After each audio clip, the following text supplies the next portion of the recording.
La noche siempre guarda algo para quien se atreve a escucharla, pero en ese pueblo perdido entre cerros y agaves, la oscuridad parecía hablar con una voz antigua que nadie quería recordar. El viento bajaba desde las laderas con un silbido largo, como si alguien murmurara un secreto mal dicho. Las casas de adobe temblaban con cada ráfaga y los perros callejeros se escondían bajo los coches cuando el sol caía.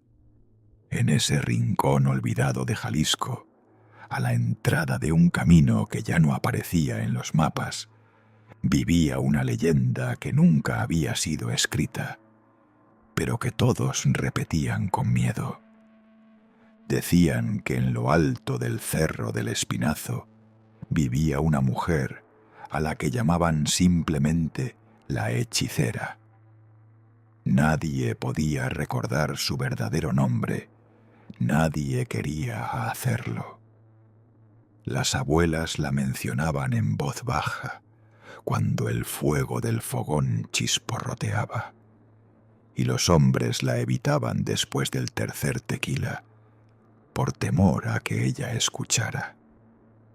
La historia comenzó hace más de un siglo, pero su sombra seguía viva, colándose entre las grietas del pueblo, como un olor a tierra mojada imposible de borrar. Y a veces, solo a veces, alguien decía haber visto una luz en lo alto del cerro, o un destello verde entre los agaves, o una figura delgada recortada contra la luna. Entre quienes crecieron escuchando esa leyenda estaba Lucio, un joven de 17 años, terco como pocos y orgulloso como todos los hombres que sueñan con salir del lugar donde nacieron. Su familia llevaba 5 generaciones en el pueblo, pero él solo pensaba en la ciudad, en los ruidos, en la música, en escapar del polvo que se metía hasta en las sábanas. Para Lucio, las historias de la hechicera eran solo eso, cuentos para asustar, sonrisas nerviosas, frases inventadas para que los niños no se alejaran demasiado. Por eso, cuando sus amigos lo desafiaron una tarde de agosto, él no dudó.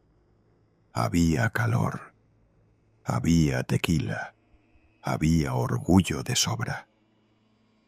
La apuesta era simple: subir al Cerro del Espinazo antes del amanecer y bajar con una piedra del manantial que, según las leyendas, nacía junto a la cueva de la hechicera. Sus amigos se rieron entre dientes, pero ninguno quiso acompañarlo. Él solo vio la oportunidad perfecta para demostrar que todo era un mito. Además, el dinero de la apuesta le alcanzaría para comprar un boleto de autobús hacia la capital. Cuando llegó a su casa, su madre lo esperaba frente al comal.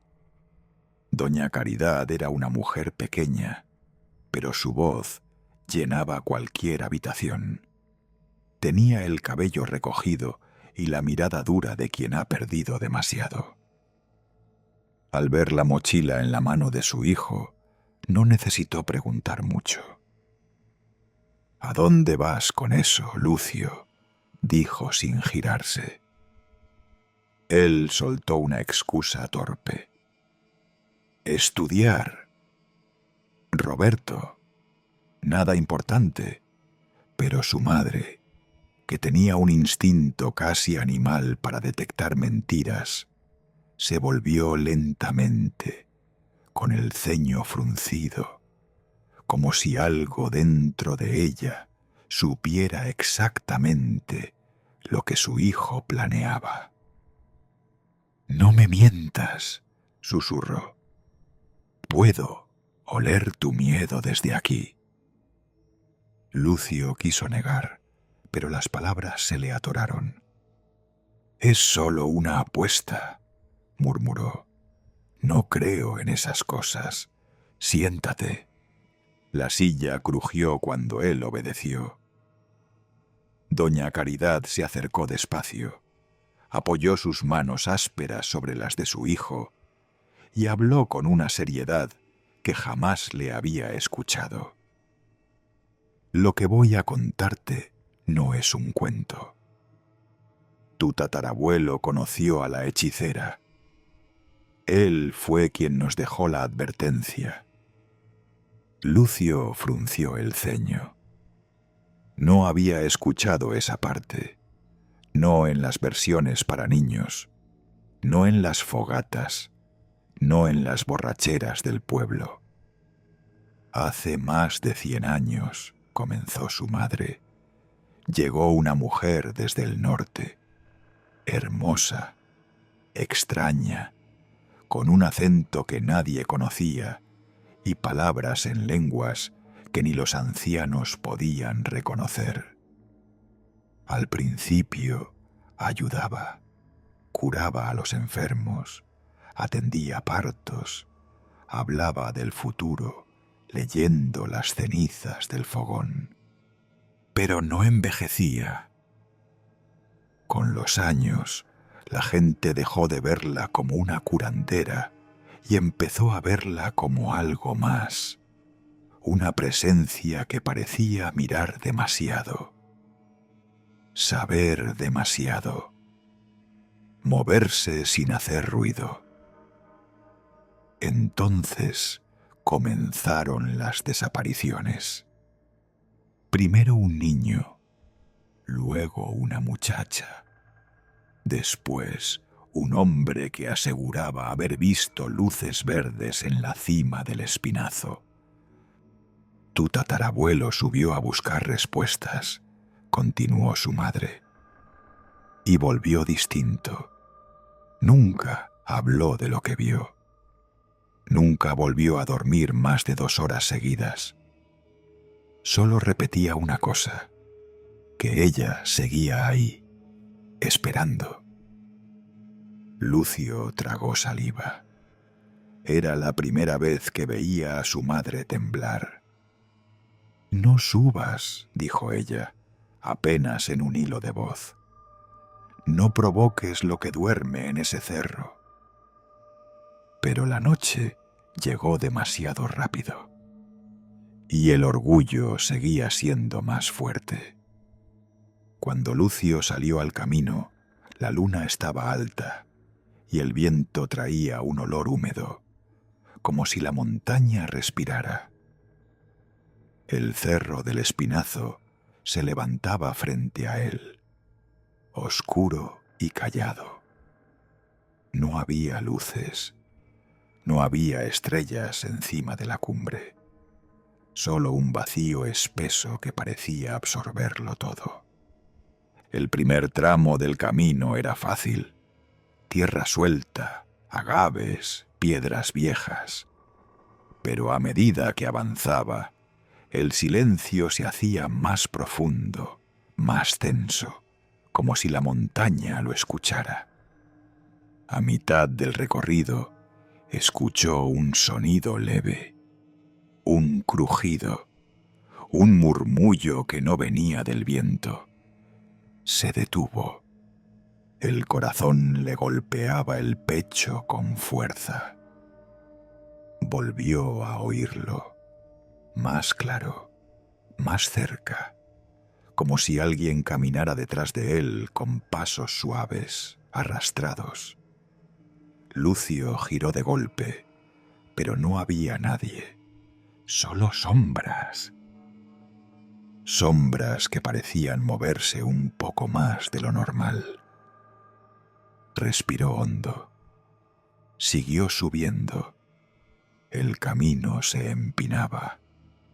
El aire se volvía frío, muy frío. Y entonces lo vio.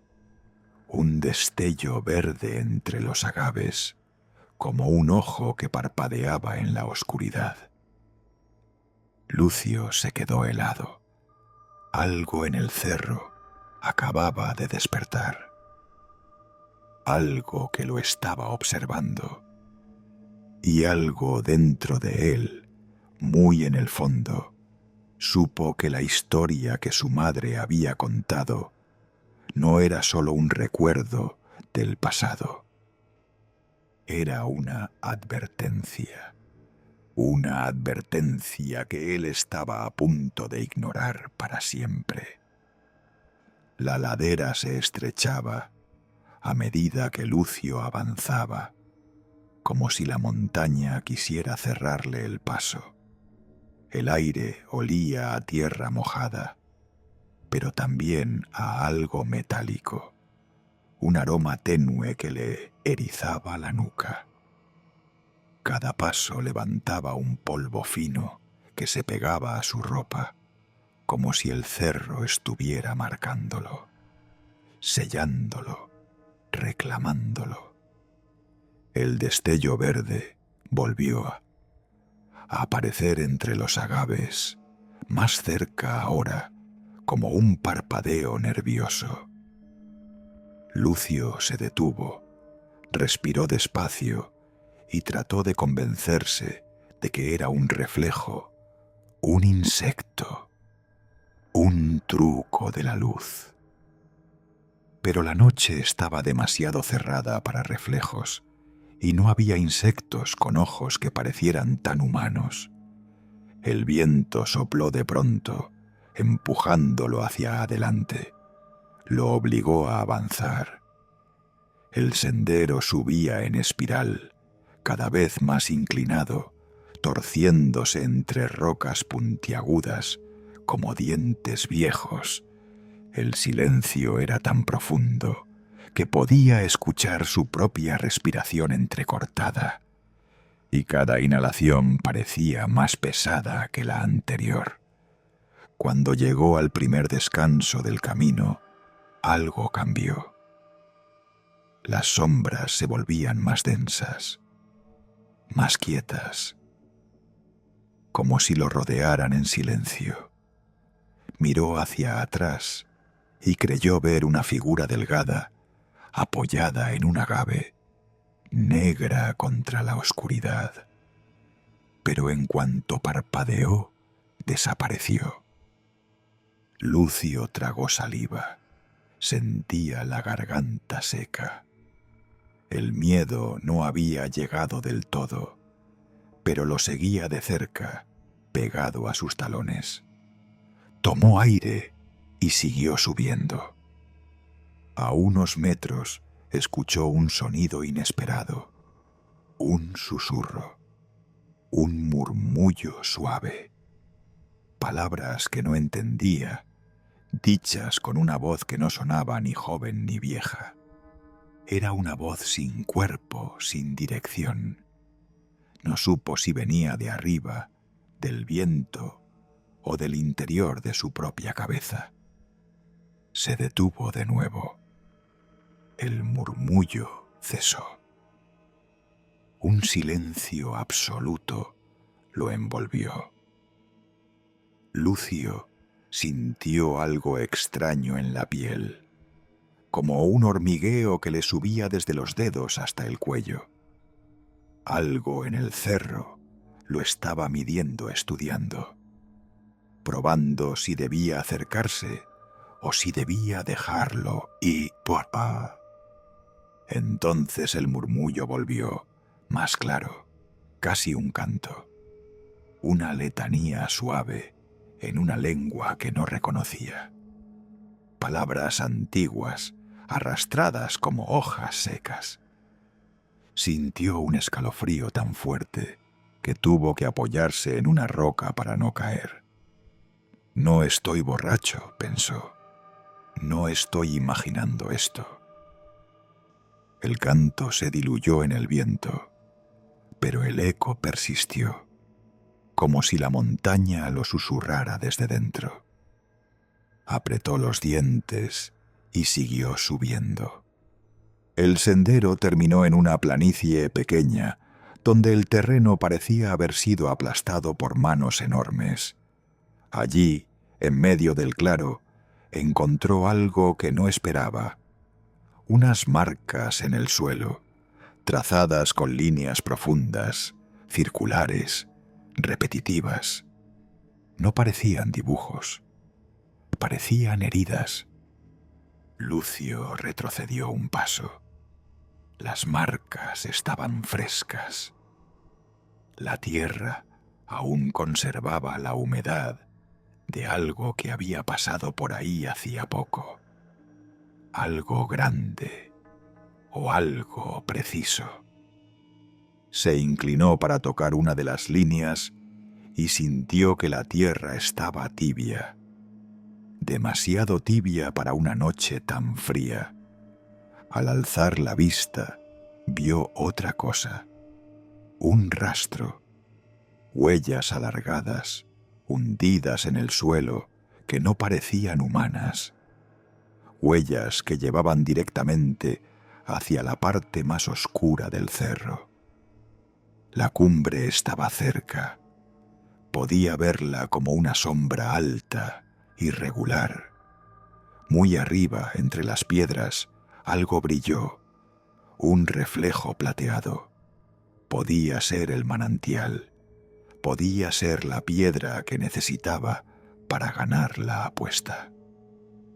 Pero algo dentro de él le decía que ese brillo no estaba ahí para ayudarlo, que alguien lo había colocado como una invitación silenciosa. Esa idea le heló el estómago. Sintió una vibración ligera bajo los pies, no un temblor, algo más suave, como un latido enterrado en la tierra. El canto volvió, esta vez más abajo, como si saliera desde las raíces del cerro. Un susurro repetitivo, insistente, que hacía eco en su pecho. Lucio casi dio media vuelta, pero recordó la apuesta, el dinero, la oportunidad de largarse del pueblo. Recordó cómo sus amigos lo miraban siempre con burla, como si fuera un niño que hablaba demasiado. Y recordó también la advertencia de su madre. Eso lo golpeó más fuerte que el viento, la voz de ella temblando. Eso sí le dio miedo. Aún así, subió. El último tramo fue más difícil. El suelo se volvió resbaladizo, como si estuviera cubierto por una capa fina de arcilla. El olor cambió también. Ya no era tierra mojada. Ahora olía a hierbas quemadas, a hojas que se desintegraban sin fuego, a algo antiguo y muerto. Cuando alcanzó la cornisa final, vio por fin el manantial. Era pequeño, apenas un charco cristalino entre dos rocas grandes. Pero emanaba una luz suave, azulada, como si contuviera el reflejo de una luna que no estaba ahí. A su alrededor, la tierra estaba limpia, sin huellas, sin plantas, sin insectos, demasiado perfecto. Lucio dio un paso hacia el borde. Se agachó. Extendió la mano para tocar una de las piedras que lo rodeaban. Y entonces la sintió. Una presencia detrás de él. Fría, alta, inmóvil. No escuchó pasos, no escuchó respiración. Solo supo que algo se había levantado a su espalda. Algo que había estado esperándolo desde que puso un pie en el sendero. Lucio no tuvo valor para darse la vuelta. El murmullo empezó otra vez, más cerca, más claro. Las palabras rozaron su oído como dedos helados.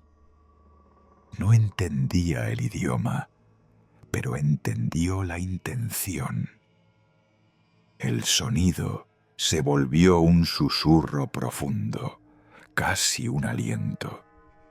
El agua del manantial empezó a moverse, a vibrar, a reaccionar como si lo que estaba detrás de él y él fuera lo único con derecho a estar allí. Lucio cerró los ojos. Sintió que algo rozó su cuello. Algo delgado, algo frío, algo que no podía ser humano. Y entonces escuchó la respiración. Una respiración lenta, cansada, vieja, antigua. El sonido llenó toda la cima del cerro y la noche pareció detenerse por completo. Cuando al fin reunió el valor para abrir los ojos, vio el reflejo en el agua. Un rostro detrás del suyo. Un rostro que no era humano. Un rostro que llevaba más de un siglo esperando a quien tuviera la audacia de subir. Y el murmullo se convirtió en una sola palabra. Una palabra que él sí entendió. Bienvenido. La montaña oscureció un poco más. Y Lucio supo que la apuesta había dejado de ser un juego. Había cruzado un umbral del que tal vez ya no podría regresar. El reflejo se desvaneció en un parpadeo, como si nunca hubiera estado allí. Pero el aire seguía helado detrás de Lucio, cargado con una presencia que apretaba el pecho y hacía arder los pulmones. Se incorporó despacio, sin girarse, con la piel erizada y el corazón golpeando, como si quisiera escapar por su garganta. El murmullo volvió, esta vez más áspero, como si la voz se raspara por dentro. Las palabras eran antiguas, rotas, salpicadas de un acento que no pertenecía a ningún rincón del mundo que él conociera. El viento comenzó a girar alrededor de la cumbre, levantando polvo que se arremolinaba en espirales estrechas, dibujando formas que parecían manos que intentaban aferrarse al aire. Lucio retrocedió un paso. La montaña respondió con un crujido leve bajo sus pies, casi un suspiro o una advertencia. El manantial seguía brillando con un tono suave, como si la luz tratara de retenerlo, de convencerlo de acercarse una vez más. Pero algo en ese brillo ya no era hermoso, ya no era natural, era una invitación disfrazada. Hubo un sonido detrás de él. No fue un susurro, ni una respiración.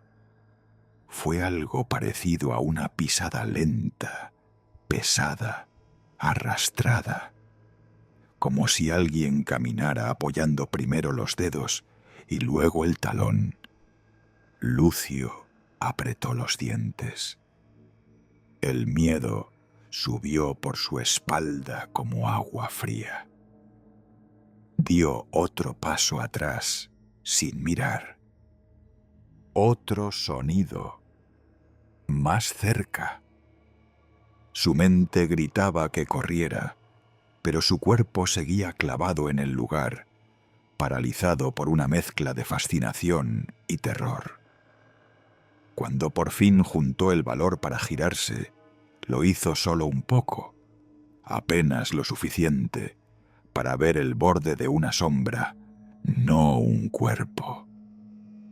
No una figura, solo una silueta que no tenía forma fija.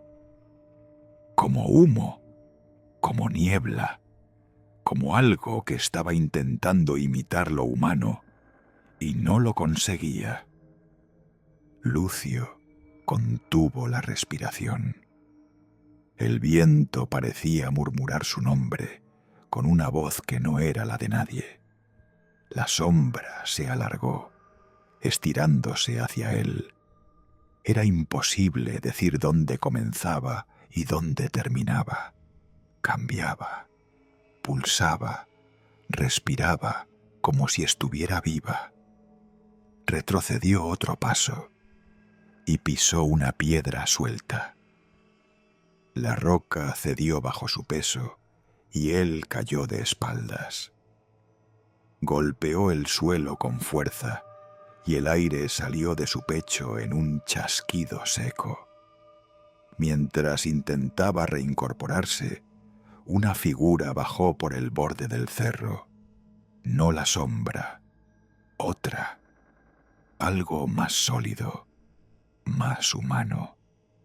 Una figura alta, delgada, cubierta por un velo oscuro que se agitaba sin necesidad de viento. La luna detrás de ella la convertía en un recorte negro, perfecto, impenetrable. Lucio sintió que el mundo se estrechaba. La figura avanzó con un movimiento lento, casi elegante. Cada paso parecía deslizarse sobre la tierra sin hundirse. No hacía ruido, no dejaba huellas, y cuando por fin se detuvo frente a él, el murmullo se convirtió en un silencio tan profundo que dolía. «Lucio», dijo una voz que no provenía de la figura, sino de todas partes, del aire, del suelo, de la montaña misma. Él se quedó inmóvil.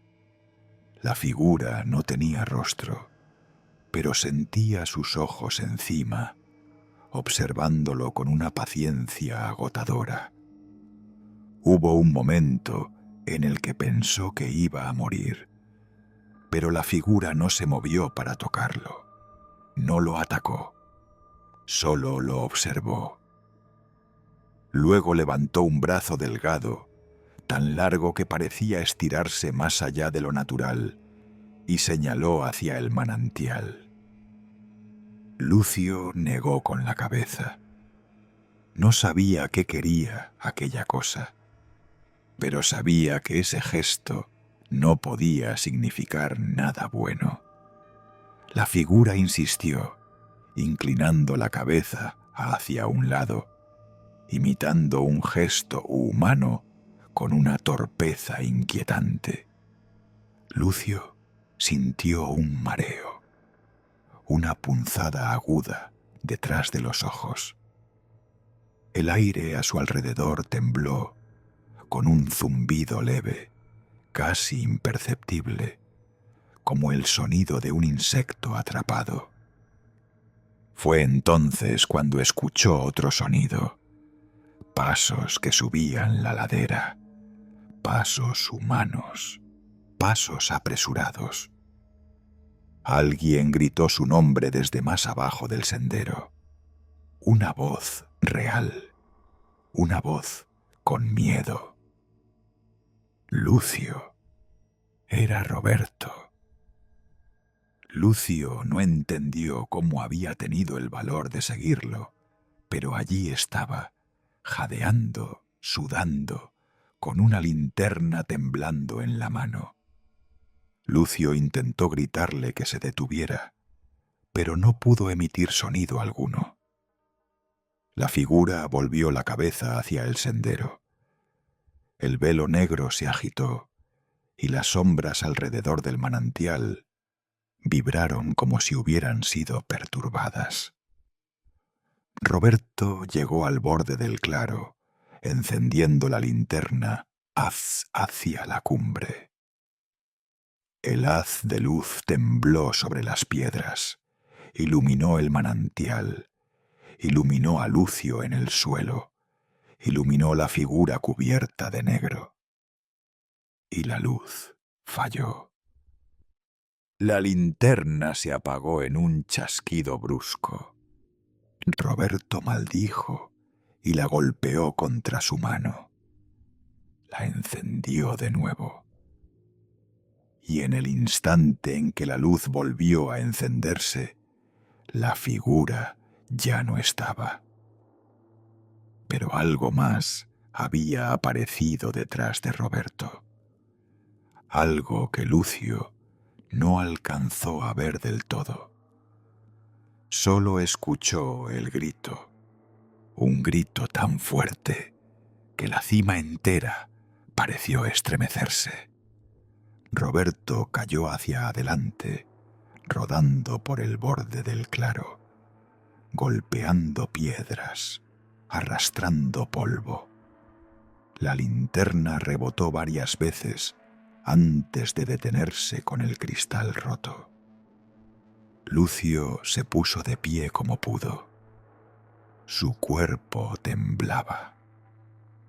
Las sombras alrededor del manantial empezaron a extenderse por el suelo, moviéndose como si tuvieran vida propia, alargando dedos de oscuridad que palpaban la tierra en dirección al muchacho.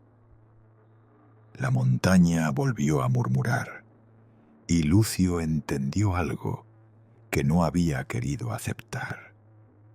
No estaba solo. Nunca lo había estado. El Cerro del Espinazo no guardaba una leyenda. Guardaba un hambre que había esperado demasiado tiempo. Y ahora que alguien había subido, no pensaba dejarlo ir tan fácilmente. Las sombras avanzaron primero. No corrieron ni se abalanzaron. Se deslizaron, delgadas como cintas de humo, arrastrándose por las piedras con una intención clara y silenciosa.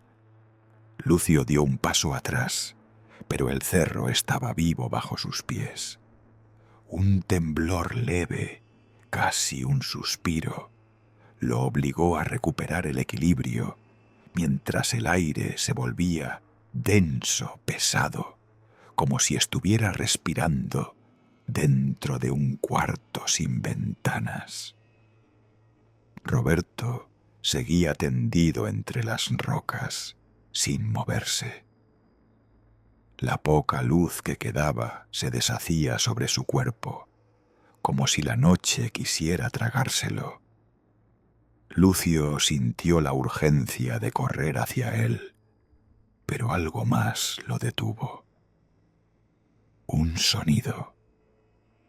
No era el murmullo antiguo, no era el canto, era un sollozo, un llanto suave, un llanto que no sabía si provenía de un niño o de una mujer envejecida. El corazón le golpeó las costillas. El llanto se convirtió en una risa quebrada, débil, como si estuviera hecha de hilos que se fueran rompiendo uno por uno. De entre las sombras surgió la figura del velo negro, más alta que antes, más sólida, como si hubiera crecido alimentándose del miedo. No caminaba, flotaba. El velo rozaba las piedras sin tocarlas, dejando tras de sí un olor a hojas podridas y humo viejo. Lucio se quedó inmóvil. La figura extendió una mano. No una humana. Una mano hecha de dedos delgados, múltiples, moviéndose con independencia, como raíces buscando grietas en la tierra. El manantial empezó a hervir. El agua azulada se agitó con tanta fuerza que saltaron gotas al aire, evaporándose antes de caer de nuevo. La luz que emanaba comenzó a parpadear, como si algo dentro del manantial estuviera a punto de romper la superficie. Una voz surgió desde el fondo del agua. No era un idioma, no era una frase, era una orden. Lucio sintió el impulso de acercarse, de arrodillarse, de entregar algo que ni siquiera entendía. Dio un paso sin querer, como empujado por manos invisibles. Pero entonces escuchó otro sonido, un jadeo, un movimiento brusco entre las piedras. ¡Roberto! Aún estaba vivo. El muchacho levantó la cabeza con dificultad y abrió los ojos. Pero ya no eran sus ojos. No reflejaban miedo, no reflejaban nada. Estaban vacíos, sin brillo, como si alguien hubiera soplado la vida y dejado solo el cascarón. Lucio retrocedió, sintiendo que la realidad se partía en dos. El murmullo del manantial se volvió más fuerte, casi un rugido líquido. La figura del velo negro levantó ambas manos y el aire sobre la cima vibró como si fuera a romperse. Y entonces ocurrió. El manantial se abrió, como si el agua hubiera sido cortada en dos. De su interior emergió un rostro, el mismo que Lucio había visto en el reflejo, pero ahora no era un destello, no era una ilusión, era real, era antiguo, era humano y no humano a la vez. Ojos verdes que brillaban como brasas, piel que parecía hecha de cera, cabello oscuro que flotaba en el agua como serpientes lentas. La bruja, no como la contaban las abuelas, no como una anciana, sino como algo que había conservado la juventud a cambio de algo más profundo, algo arrancado a los vivos. La voz inundó el cerro. Lucio. Sintió su nombre como una orden que perforaba los huesos. La bruja extendió un brazo y la figura del velo se inclinó ante ella, obediente como un perro que reconoce a su dueña. Roberto se levantó tambaleándose, guiado por un hilo invisible que lo unía a la oscuridad. Lucio retrocedió hasta sentir el borde del precipicio en los talones. No tenía salida. Tenía el abismo detrás y la bruja frente a él. El aire se había vuelto irrespirable. Cada segundo era un peso que aplastaba el pecho. Entonces sucedió algo extraño. Un silencio breve. Una pausa. Un latido. Y la bruja habló con una voz distinta. No era la voz que lo había llamado. Era otra, más suave, más humana. No debiste venir, dijo. Por un instante, Lucio creyó ver tristeza en aquellos ojos verdes. Una tristeza vieja, enterrada bajo capas de rencor. La figura del velo negro se movió hacia él, lista para tomarlo. Lucio dio un paso hacia atrás. El borde cedió. El mundo se inclinó. Cayó. El viento cortó su cuerpo como un látigo. Las rocas pasaron a su lado como sombras rápidas. No escuchó el grito de Roberto, no escuchó el canto, no escuchó la risa, solo escuchó un susurro final. Aún no es tu turno. Luego, oscuridad. Cuando abrió los ojos estaba al pie del cerro, cubierto de polvo, con la ropa rota y la garganta seca. El cielo comenzaba a aclarar con un tono gris, anunciando el amanecer. No sabía cómo había sobrevivido. No sabía cuánto tiempo había pasado. Pero sabía una cosa. No estaba solo. Algo lo había dejado ir a propósito. Un regalo o una marca. Se incorporó con dificultad, mirando hacia la cima. No vio la figura del velo negro, no vio a la bruja, pero el manantial seguía brillando en su memoria, como un faro que latía dentro de su cabeza. Y juraría, aunque nunca lo admitió en voz alta, que en lo alto del cerro vio dos ojos verdes brillando con la luz del amanecer, observándolo, esperando. El hambre del cerro no había terminado, solo había elegido posponerlo. El frío de la cabina te congela los huesos antes de que la carretera te congele el alma. Esa es la ley. Y créeme, por mucho que enciendas el motor, hay sensaciones que el diésel y el calor no pueden disipar, solo amplificar. Esta historia no comienza con un rugido de motor, ni con el traqueteo de una carga pesada. Empieza con la ausencia de ruido. El silencio en el punto medio exacto de la ruta 712.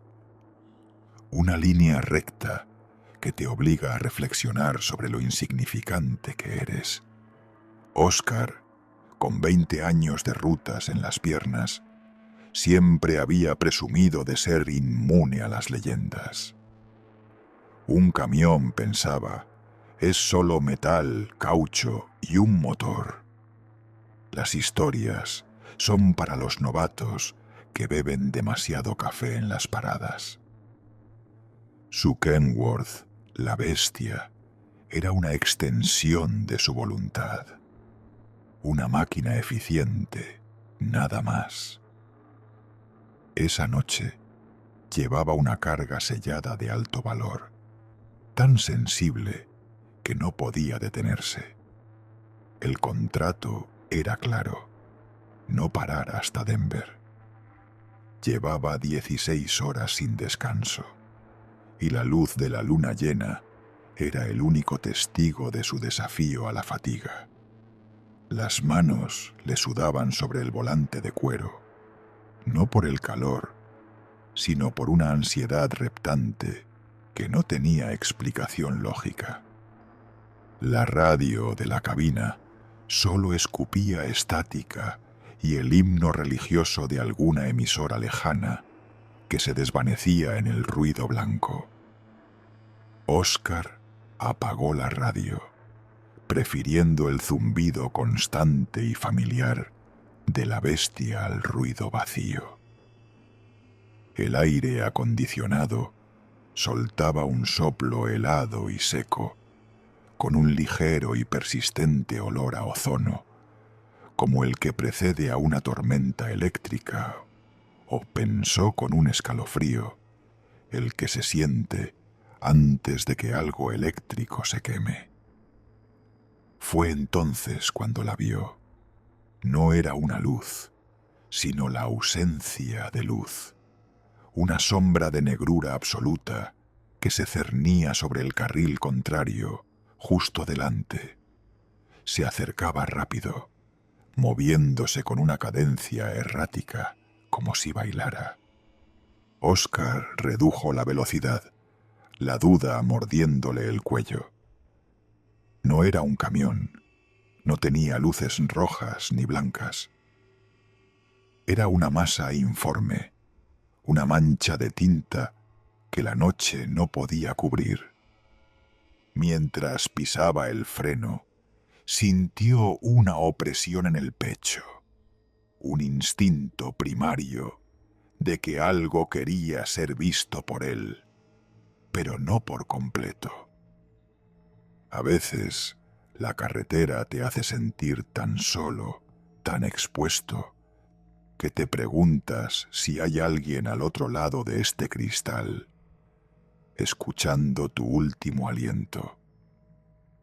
Y si esa sensación de escalofrío te ha tocado el cuello en este momento, haz un gesto rápido, un me gusta en la pantalla o suscríbete, un pequeño acto que ilumine la oscuridad y demuestre que no estamos solos en esta ruta. Si no lo haces, quizás lo que me encuentre a mí, te encuentre a ti. La sombra se detuvo en medio de la vía. Finalmente se definió. Era una autocaravana antigua, de las grandes, con el chasis oxidado y ventanas rotas.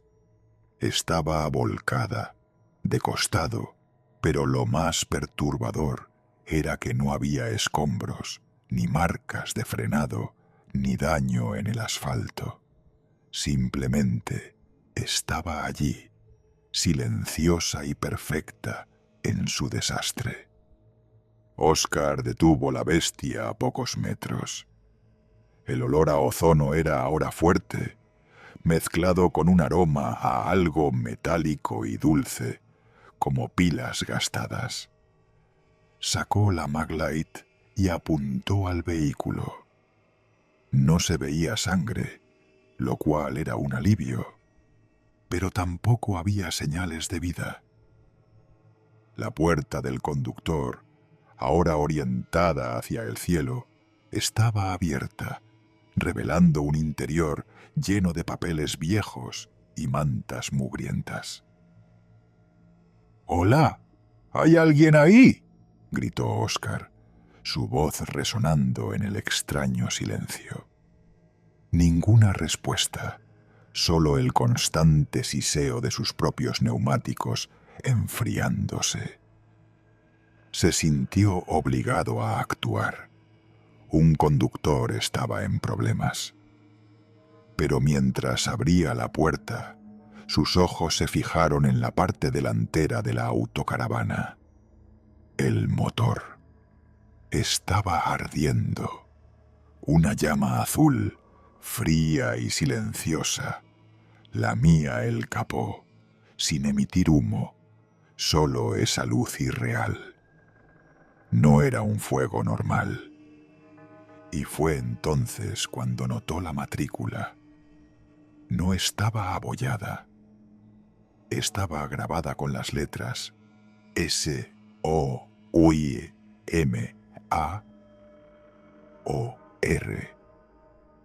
No era una matrícula válida, era un mensaje. Y lo más escalofriante de todo era la textura del vehículo.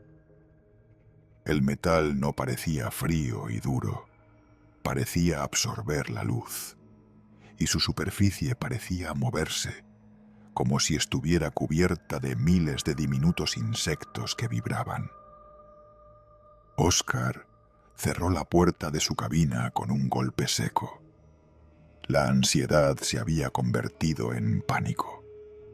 Se apresuró a poner el camión en reversa, ignorando las reglas, ignorando todo. Tenía que alejarse de esa cosa que no se había estrellado, sino que había aparecido. El olor a pila gastada y ozono llenaba la cabina. Aceleró. Y en el momento en que la bestia empezó a moverse, vio la ventanilla trasera de la autocaravana. Detrás del cristal roto, una figura se había asomado. no tenía forma humana. Era solo una masa de cabello negro y revuelto que se extendía y se retorcía, como si la propia sombra se hubiera animado, y se fijaba en el tráiler con una curiosidad lenta y hambrienta. El cabello parecía deslizarse hacia abajo, cubriendo algo que podría haber sido una cara, pero que la noche se negaba a revelar. Oscar no miró hacia atrás. La figura de pelo oscuro en la ventanilla se había anclado en su mente, una imagen grotesca que no encajaba con la física ni con la lógica. Solo pudo acelerar, sintiendo el peso de la carretera presionando contra sus ruedas. A los 10 minutos de huir, la radio, que había estado apagada, se encendió sola. No con el ruido blanco de la estática, sino con una voz clara y meliflua, una voz de mujer que parecía estar leyendo un viejo anuncio publicitario. ¿Cansado de la ruta? ¿Desea por fin un merecido descanso? Visite las Brumas de Mayores, el parque vacacional más antiguo y tranquilo de la Interestatal. La voz era tan artificialmente alegre que resultaba espeluznante. El anuncio se repetía una y otra vez, hasta que la autocaravana, volcada con la matrícula S-O-Y-M-A-Y-O-R, se grabó a fuego en la mente de Oscar. Intentó cambiar la frecuencia del CB, pero los diales estaban atascados. Intentó apagar el equipo, pero los botones no respondían. El anuncio seguía, y el olor a metal dulce y ozono volvía a ser abrumador dentro de la cabina. Una hora después, ya no podía soportarlo. Estaba seguro de que se había alejado al menos 100 millas del lugar, pero la sensación de ser observado no desaparecía. Miró el espejo retrovisor izquierdo y vio luces. 2 luces fijas, anticuadas y amarillentas, acercándose rápidamente. No era una ilusión, lo seguían. Y no era una autocaravana, sino un vehículo mucho más bajo y ancho, que se movía sin el ruido de un motor moderno, solo con el siseo del viento. Oscar aceleró hasta el límite. 90 millas por hora. Pero el vehículo de atrás no perdía distancia. Estaba apegado a su remolque, una masa oscura que solo dejaba ver sus 2 ojos amarillos. Y entonces, a través de sus propias ventanillas, pudo ver la forma. Era un autobús escolar, viejo y descolorido, con la pintura amarilla casi desaparecida. Las ventanas estaban oscurecidas por dentro, y el vehículo oscilaba peligrosamente en el carril. Se movía demasiado rápido para ser seguro, demasiado rápido para ser real. Y lo que era peor, al igual que la autocaravana, este vehículo tampoco emitía ruido de motor. Solo el silbido del viento y, de nuevo, esa voz radiante en el CB. ¿Cansado de la ruta? ¿Desea por fin un merecido descanso? Oscar gritó. Pisó el freno y giró bruscamente a la derecha, saliendo de la Interestatal 712 hacia una carretera secundaria que apenas estaba marcada en su mapa. Quería perder al autobús en el laberinto de la periferia.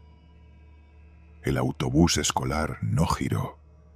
Siguió recto por la 712 a la misma velocidad, y Oscar sintió un breve alivio.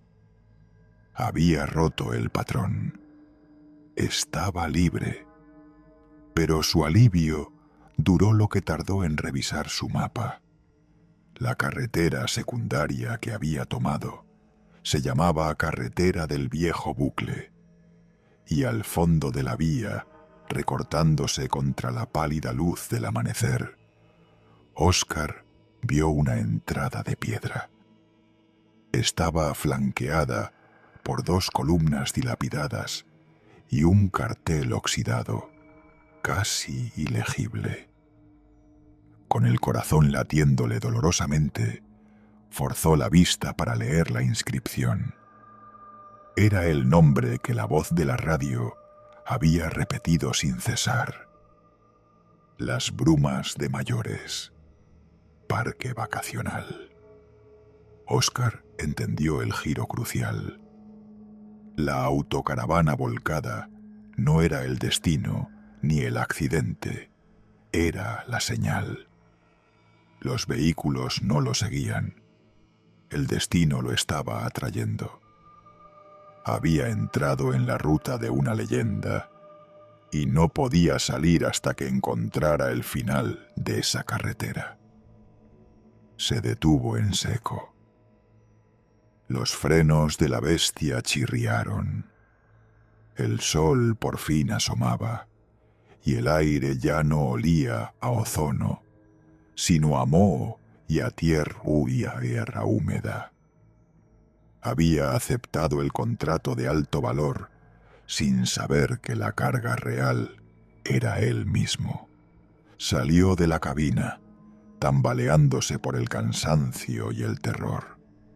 Su cargamento sellado, la carga supuestamente de valor, yacía en el remolque. Sacó un cortacables y cortó los precintos de seguridad.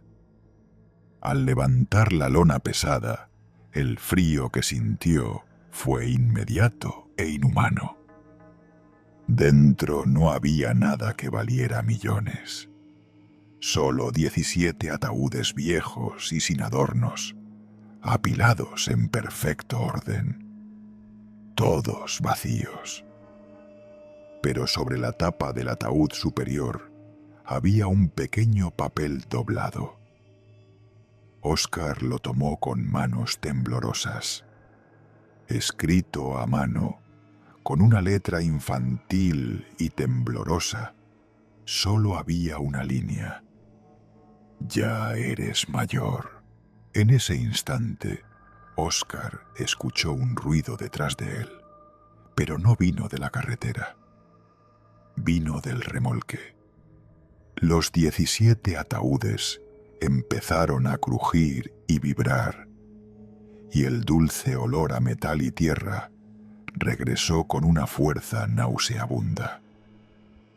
La tapa del ataúd superior se deslizó lentamente hacia un lado, y de su interior no emergió una figura, sino una masa de pelo negro, retorciéndose como un millar de serpientes, exactamente igual a la que había visto asomarse por la ventana de la autocaravana. El cabello se extendió, envolviendo el camión con una velocidad sobrenatural. Oscar se quedó paralizado, incapaz de moverse, entendiendo la verdad más horrible. No había escapatoria porque la carga que había jurado transportar no eran los ataúdes, era el conductor que iba en ellos. Y ahora, él había tomado el lugar del último conductor. 3 semanas después, un viejo y oxidado Kenworth es encontrado abandonado al lado de una vieja carretera en Nuevo México. El motor está encendido, pero no hay rastro del conductor ni de la carga. La policía cierra el caso como un robo.